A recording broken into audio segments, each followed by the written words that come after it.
Olá, família. Eu sou Cruz Eu sou Lombardi. e sejam muito bem-vindos à Casa 1327. No vídeo de hoje, vamos falar aí do quarto episódio e magnífico quarto episódio da segunda temporada, The Lock, tá? Então, temos muita coisa pra falar hoje. Temos paradoxos de Bootstrap, temos viagem no tempo, Kang está vivo e, cara, muita coisa. Então, vem com a gente nessa e solta a vinheta.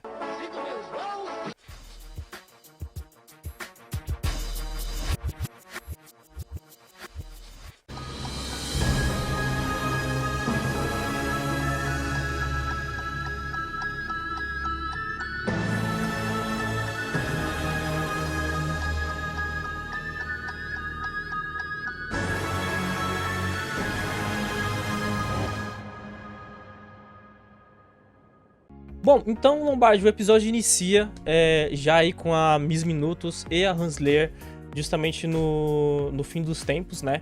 Então, lá no castelo, a gente vê e entende, na verdade, né? A Miss Minutos revela pra gente aí o grande segredo que ela tinha com a Hansleer, que é o seguinte.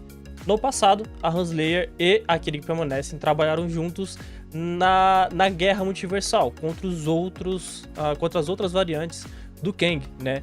E a Miss Minutos revela que a Hansleer era líder das tropas daquele que permanece, também conhecido como o Kang o Conquistador. Aqui dá a entender que ele abandonou o nome de Kang e virou aquele que permanece, né? Pegou o nome de aquele que permanece e ficou com esse nome até então. O grande segredo é que aquele que permanece apaga as memórias da Hansleer, né? Basicamente atraindo, né? De certa maneira, e ele se isolando total da AVT. E ele criando, né? Mascarando tudo, ele criando todas aquelas imagens que a gente vê na primeira temporada, dos Guardiões do Tempo, a Hansleer sendo a líder, né? Ela não sabendo quem tá por trás, porque ela acha que são os Guardiões do Tempo, e agora a gente entende um pouco melhor sobre todos esses pontos, né, que foram soltos aí durante o episódio. E aí, Lombardi, a gente tem um corte, né? A gente viu uma cena da B15 falando com uma das diretoras da AVT. Esse diálogo bem que não importa tanto, é mais pra mostra que a B15 conseguiu converter aquela diretora, ela vai tentar fazer isso com a Dox. Mas o que importa mesmo nessa cena é o foco que tem no monitor, nos dando uma dica do que está por vir, do que vai acontecer nesse episódio, que é bem interessante. Então, Cruz, aí a gente corta pra parte que o Ouroboros, ele conhece o Victor Timely, até que enfim, né? E aí a gente tem um dos pontos altos do episódio, cara, porque eles discutem sobre a criação do manual da VT, visto que o Victor Timely, tudo que ele sabe foi baseado no manual da VT, que Ouroboros escreveu. E Ouroboros escreveu utilizando os conhecimentos que Victor Timely deu pra ele. Então a gente tem o paradoxo de Bootstrap aí, né, cara? Quem que criou o livro da VT? O Victor Timely ou o Ouroboros? E então, aqui a gente tem até uma brincadeira, né, Lombardi, do famoso quem veio primeiro, o ovo ou a galinha. Então também tem esse paralelo, né? É bem legal. Antiga, Ivan, que diz que ser é ser percebido. Ser é ser percebido. Se você não é percebido ou percebida, você não é. É verdade. Quer dizer, às vezes não. Exatamente. Eles estão aí discutindo junto com Mobius, Loki e Sylvie a questão de aumentar os anéis. Ele, pô. Aumentar os anéis do tear temporal para assim conseguir conter todas as ramificações e não explodir geral. Enquanto Victor Timely e Ouroboros, eles cozinham ali uma solução, Mobius, Loki e Sylvie, eles vão pra outro canto ali, descansar, comer uma torta, e a gente vê um certo incômodo da Sylvie em relação a isso, sabe? De se isso é o certo, se isso é errado. Então a gente tem uma discussão moral junto com Loki, ela fica um pouco brava, com Mobius não se preocupar com quem ele era antes de ser um funcionário da VT, e como eles estão relaxados nisso.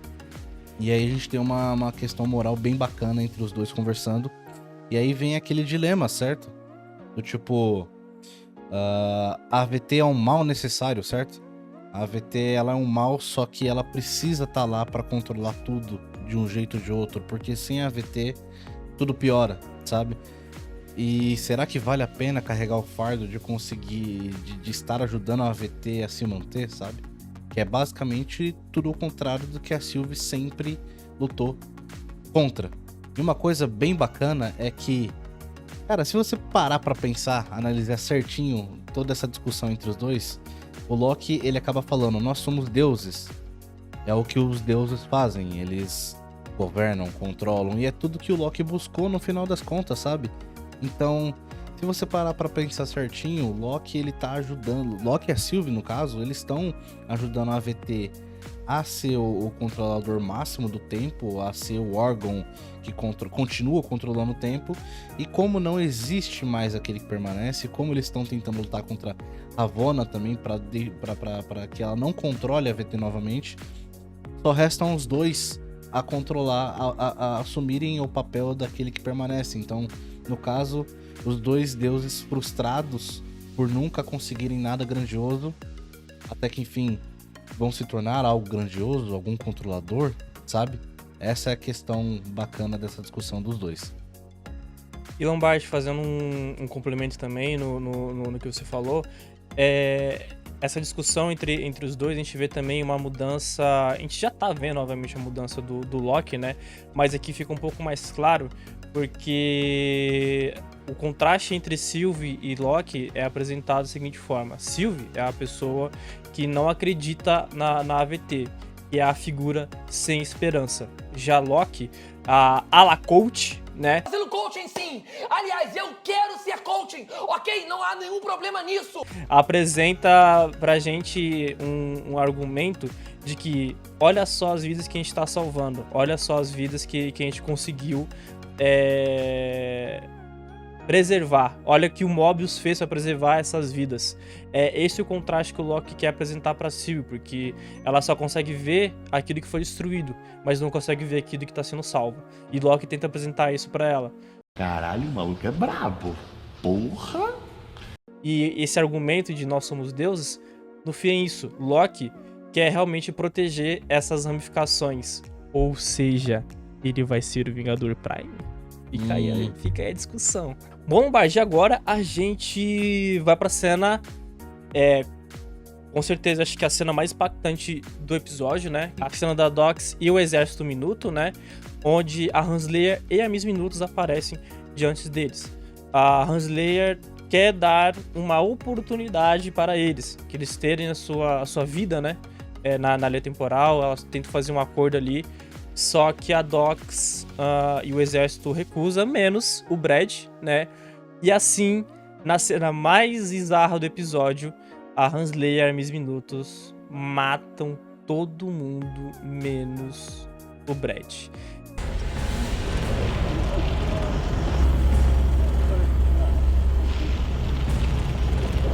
Como se sente?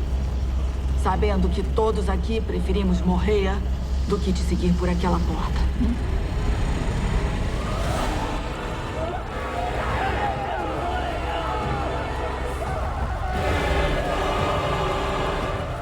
E aqui a gente vê o quanto insano é a Miss Minutos, né? Porque ela tá dando risada, pô. Ela viu as pessoas sendo literalmente esmagadas na frente dela e ela rindo, como se fosse uma coisa legal. Aqui a gente tem um paralelo, porque assim, Thanos matava, mas com um propósito. Ela não, ela só mata por prazer. Então, realmente é um contraste muito, muito forte. E isso que dá um tom bem mais pesado pra série como um todo.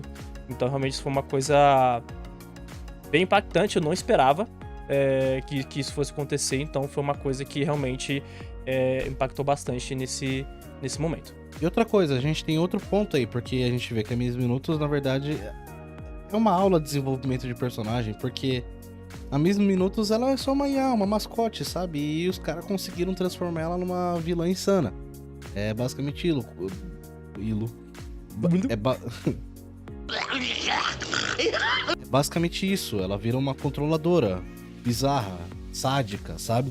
Agora a Ravonna, que é um dos pontos altos também aqui, a gente vê, que nem eu comentei no último vídeo, a gente vê que ela tem um propósito, ela tem suas dúvidas, ela não é 880, ela não é má nem boa, sabe? Ela tem as suas questões internas, ela se questiona, ela consegue mostrar isso, sabe? Na atuação. Ela não precisa falar muita coisa, ela só mostra o jeito que ela pausa, as coisas que ela precisa fazer, as coisas que maldosas que ela tem que fazer, ela faz com um certo pé atrás, sabe? E aqui a gente vê aquele pontapé, sabe? Na onde a pessoa deixa de ser alguém que talvez tenha uma esperança para alguém totalmente sem esperança. Então, a partir de agora, ela já não tem mais essa questão que eu falei, ela já abraçou totalmente o mal, sabe? Exatamente, Lombardi, também, como você falou, né, aquelas questões de moralidade que ela até possuía, não existe mais. Exatamente, Cruz. Então, Cruz, depois dessa parte aí da Ravonna, a gente volta pro núcleo do Ouroboros e do Victor Timely. A gente tem uma cena um pouco mais descontraída, onde o Victor Timely ele descobre a máquina de fazer chocolate quente, vai lá fazer o chocolate quente e acaba sendo capturado pela Ravonna e pela Miss Minuto, certo? Essa parte é bem legal, né, porque a gente vê o Victor todo impressionado com a máquina de chocolate, daquela expressão do... Sabe? Muito legal, mas muito legal.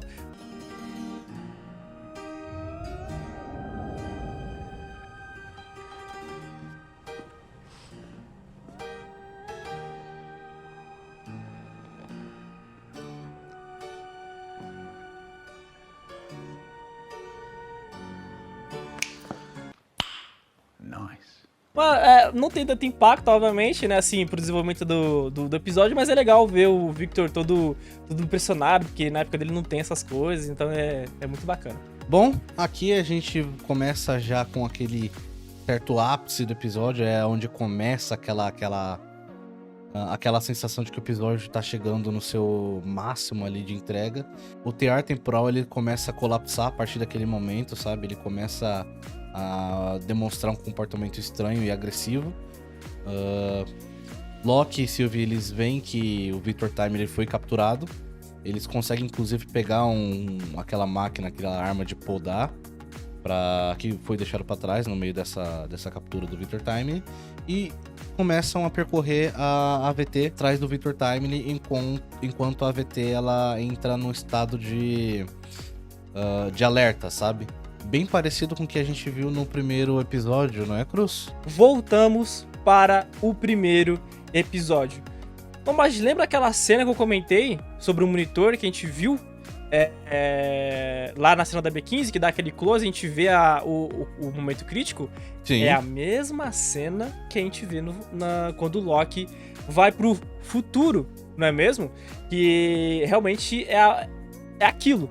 Então, a AVT do futuro agora virou a AVT do presente. Então, aquilo que a gente estava vivendo antes, no primeiro episódio, está vivendo agora no presente. E aí, pessoal, temos a famigerada cena do elevador, né? Que Sylvie aparece de frente de Loki e ele fala: aí está você. E quem poda o Loki é o próprio Loki. Estávamos certos, Cruz. Estávamos certos. A teoria fez sentido. E tanto que o Loki até brinca. Isso vai fazer sentido depois. E realmente, né? A gente entende como que isso acontece, né? De fato, ao decorrer dos episódios 2 e 3. E aqui, Lombardi, era uma coisa que eu acho que talvez você também tenha ficado curioso, né? E eu também fiquei. O telefone tocando, né? O que era, no fim, aquele telefone tocando? Porque, obviamente, não era algo à toa. E toda aquela tensão, na verdade, era só o Ouroboros. Era só o Ouroboros. Era só o Ouroboros. Ligando o pessoal, então, vou ter que desativar o sistema de segurança, né? Porque, vocês vão conseguir mais usar magia, que não sei o que e tudo mais. E nesse momento, quando ele desativa, ele também desliga a Miss Minutos. Então, basicamente, a AVT fica vulnerável, né? Por assim dizer, a qualquer coisa. A partir do momento que ele reseta todo o sistema da AVT, ele comenta que todos os protocolos de segurança também são desativados. Inclusive a de usar magia, que é basicamente o poder do Loki, né? Dos Loki, né? Mas aí também, desde a primeira temporada, é comentado com a gente que o tempo não funciona da mesma forma para VT. A VT, ela tem certas leis, certo? Então, por exemplo, as joias do infinito não funcionam, o tempo passa diferente, não existe magia. E, cara, a partir de agora, tudo parou de funcionar. Todos esses protocolos agora não fazem mais sentido, sabe? Então, basicamente, a AVT, além de a Miss Minuto ser apagada, graças a Deus... Glória a Deus. Glória a Deus. A gente tem o ponto em que a AVT deixa de ser uma utopia, certo? E com isso, Lombardi, como você bem disse, né? Todas as coisas voltam a funcionar. Magia, joias do infinito, né? Que, curiosamente, tem algumas, né? Que elas servem como peso de papel dentro da AVT. Olha só. E aí, Lombardi, nós vemos Sylvie e Locke, né? A partir disso, ao resgate de Victor. Basicamente, o que? Eles conseguem, com o apagar, né? Da energia, por assim dizer, repentina ali da AVT, o Locke até brinca. E aí, Brad? Que tal uma segunda rodada? E Sylvie o controla. Quando o Brad volta para a sala, ele tá totalmente possuído. E basicamente ele poda a Renslayer. E aí eles resgatam o Victor. O que é bizarro porque, tipo, eles simplesmente podam a Renslayer. E foda-se, tá ligado? Caguei pra você, mano. Foda-se, foda-se, foda-se, foda-se, foda-se, foda-se, foda-se, foda-se, foda-se. Foda-se, foda-se, foda-se, foda-se, foda-se, foda-se, foda-se, foda-se. Porque eles sabem que ela é uma ameaça, então ela não poderia estar ali. Então, simplesmente, ela é podada. E diante disso, voltamos, então, para aquela sala central, onde está o teatro temporal. E é uma discussão rápida para quem vai ir, né, levar o dispositivo até a central e atravessar a ponte. Lox se propõe a ir, mas logo após Victor... se propõe ir no lugar dele. Até então, a gente pensa, né, que aquela música, hype, vai estar tudo certo, Victor é só correr e tudo mais. E no momento que ele pisa fora, ele vira um espaguete temporal. Lá, Senhor Fantástico, que nem acontece no Doutor Estranho Multiverso da Loucura, quando a Feiticeira Escarlate mata ele.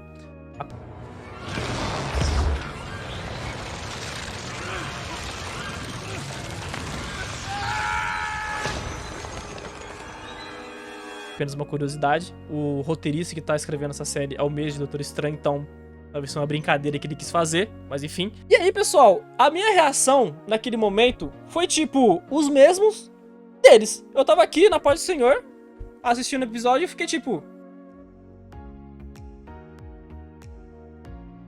Ué. Aí, o tear explode e simplesmente... a música que tá num puta ápice de desespero total, para.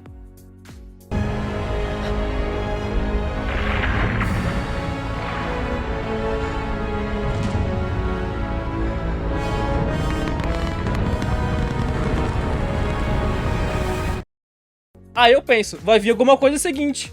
Vai acontecer alguma coisa seguinte. O episódio simplesmente acaba. E eu continuo tipo... Todo mundo morreu? Ué. Todo mundo morreu. Todo mundo... É isso? Acabou? Essa sensação que eu tive foi quando acabou Guerra Infinita. Você fica tipo... É isso? Não, vou esperar ter cena pós-crédito. Não, tem cena pós-crédito, pô. Tá maluco? Até parece que não vai ter cena pós-crédito. E não tem. E não tem cena pós-crédito. Cara, como assim não tem cena pós-crédito? Como a Marvel tem a patifaria de acabar o episódio nesse... Não faz sentido, pô. Não faz sentido. Preciso dormir. Eu preciso de respostas.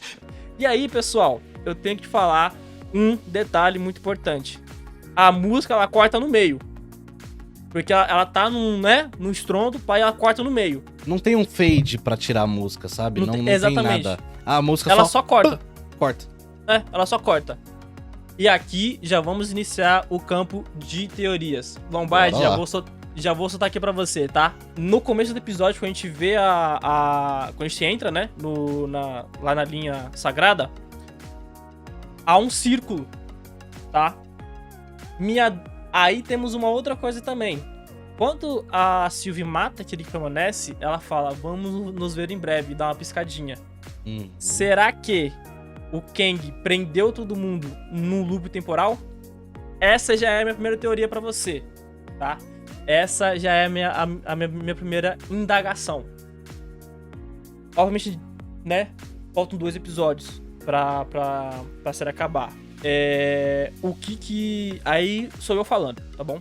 O que eu acho que vai acontecer? Aquele Loki, que é o Loki do futuro, que é o que foi podado, eu acho que aquele Loki vai ser a chave pra sair desse loop, se isso realmente acontecer, tá? Se eles ficarem presos num loop, de fato, talvez a partir de algum momento, tudo vai ficar se repetindo, até que alguém perceba que tudo tá se repetindo, como um déjà vu, de certa forma. Peraí, eu já vi isso. Eu acho que quem é essa pessoa vai ser o Loki. Eu acho que só o Loki vai perceber. E aí ele vai tentar conversar com o próprio Loki do futuro e explicar pra ele o que tá acontecendo. Essa é uma teoria, tá? Porque ainda assim, há um problema. Como eles vão chegar até o Tear? O nível de radiação aumentou. Será que eles vão ter que voltar pro passado? É uma solução. Mas enfim, o que você acha, Lombardi? Cara, é bem difícil teorizar da forma que acabou o episódio agora.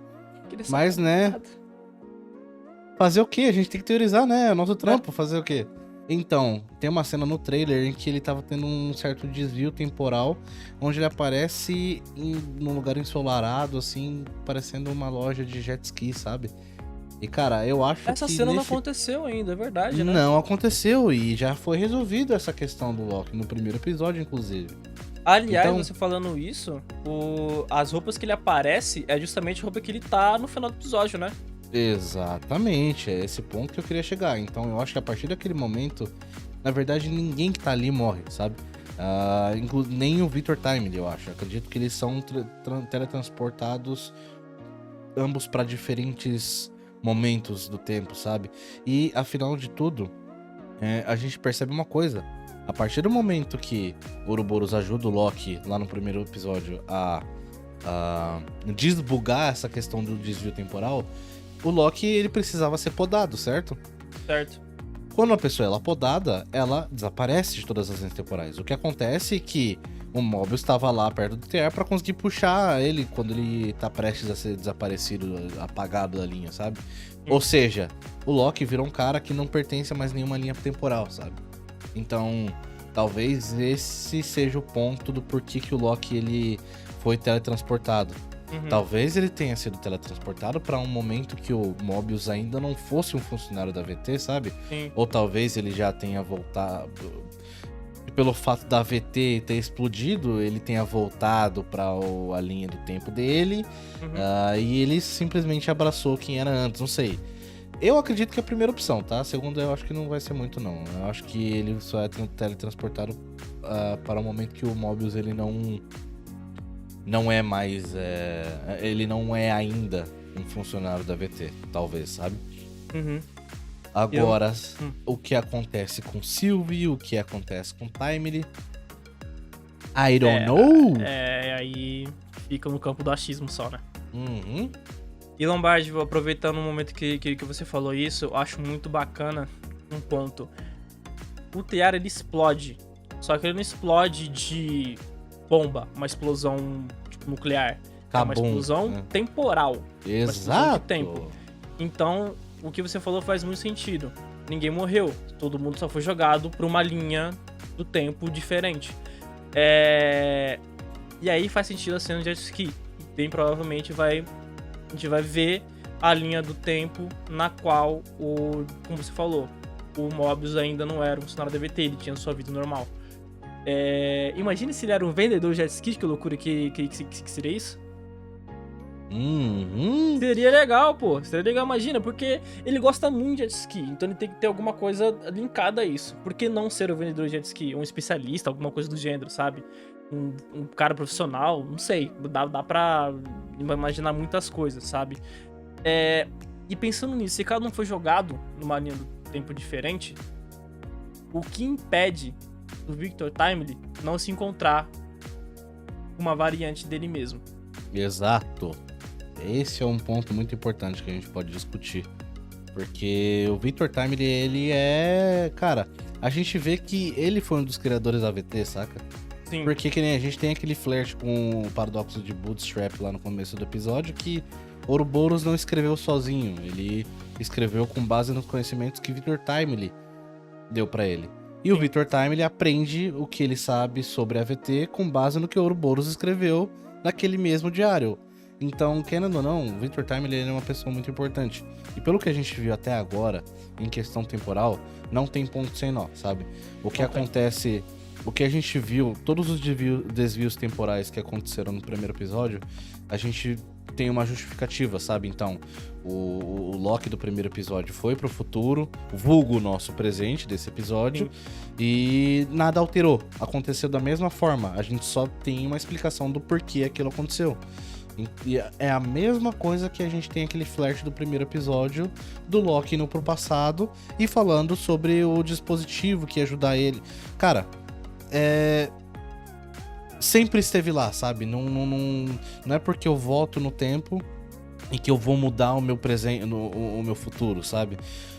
Eu volto no tempo, mas aquilo que tá acontecendo agora só aconteceu porque eu voltei no tempo. Eu já tinha voltado no tempo antes, sabe? Então não existe, pelo menos na AVT, claro, né? Acontece esse paradoxo de Bootstrap aí, sabe? E, cara, se Victor Timely ele é uma peça tão importante para a criação da AVT, então como ele morreu, sabe? Então acredito sim que ele vá ter um papel muito importante com alguma outra variante dele mesmo. A partir de agora, claro. Afinal, a série só apresentou como vilão mesmo a Miss Minutos e a Ravonna. Só que ambas elas foram de Vasco, né, mano? Talvez a Ravonna não, sabe? Mas a Miss Minutos... Ela foi desligada só, né? Ela foi de reset, mano. Foi de reset. E aí, Lombardi, acho que aqui temos alguns pontos pra comentar também. Se por um acaso a gente vê o Victor Timely conversando com outras variantes dele, acredito eu que a gente vai ver o início da Guerra Multiversal. Talvez a gente vai reviver aquele momento, tá? Talvez não de forma completa, obviamente, mas a gente vai reviver, ou pelo menos ver o início de como essa guerra multiversal começou. Lembrando também, Lombardi, que o final de Loki, até então, né, vai se linkar diretamente com o filme de Deadpool. Tá? Então, que também vai ter questões com viagem no tempo, com tudo que a gente já viu aí de roteiro vazado, né, que saiu na internet e tudo mais. Então, cara, dá pra gente começar a desenhar como essa série acaba, tá? Porque, querendo... Senhora? Não. Senhora? O primeiro... A senhora é funcionária da Assembleia? Espera só um pouquinho. E se o Mobius que a gente conhece agora foi pro filme do Deadpool? Tá querendo dizer que pode ter algum tipo de introdução ao filme Deadpool antes? Talvez não uma introdução, talvez não agora. Mas, e quem sabe, por exemplo, o Loki ele vai voltar para um momento que o Mobius ainda não tenha sido um funcionário da AVT, mas e o funcionário da AVT Mobius que a gente viu até agora? Pra onde ele foi? Talvez... True. Verdade, é verdade. É meio viajado, mas, mano, já pensou? Mas aqui é o campo de teoria. E lembrando, a série não, até então, não tem ligação com Dinastia Kang, mas com Guerras Secretas. A Dinastia Kang é uma coisa e Guerras Secretas é outra. A série é pra ter ligação com Guerras Secretas, não com Dinastia Kang. Dito tudo isso, cara, eu acho que a gente, no final... Aí, de novo, palpite meu, tá? Eu acho que o último episódio, a gente vai ver o Kang... O original. O Kang original. Tá? Acho que a gente no final vai ver o Kang original que vai ligar com Guerras Secretas. Porque Dinastia Kang tá ligado ao final de Doutor Estranho, né? Doutor Estranho que vai iniciar até então, de novo, rumor, tá? O filme de Dinastia Kang. Então... Cara, são muitas coisas pra pensar. Eu acho que no próximo episódio a gente vai ter muita coisa começando a ser esclarecidas, tá?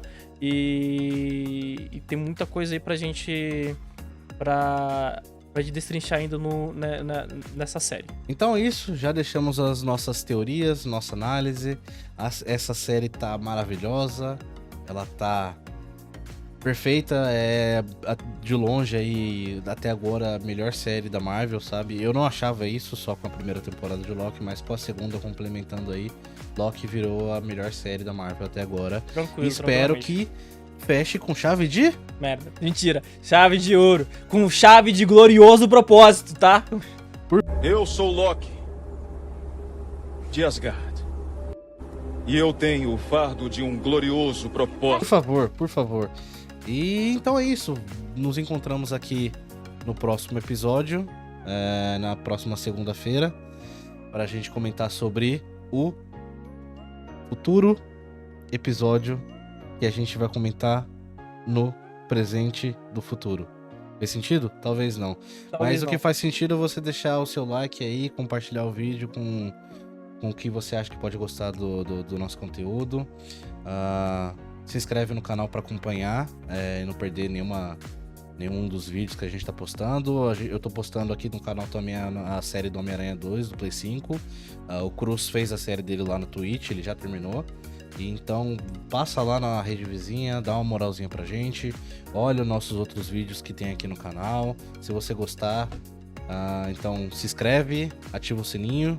E é isso, comenta o que você achou aí também do episódio, os pontos que vocês gostariam, acham que a gente não deixou de comentar aqui, algum complemento, e é isso. E uma coisa, pessoal, que sempre vai ser atemporal.